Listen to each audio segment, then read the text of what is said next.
Pak Citro ini menjadi satu kawasan industri di Aceh. Ini pertanyaan saya nanti.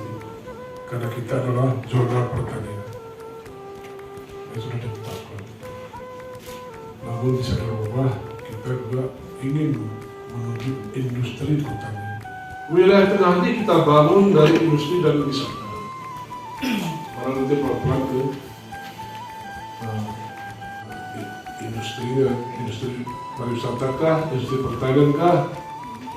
Ini sebetulnya program yang sudah dicanangkan oleh Presiden Republik Indonesia.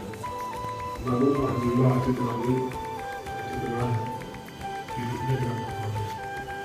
Kita melupakan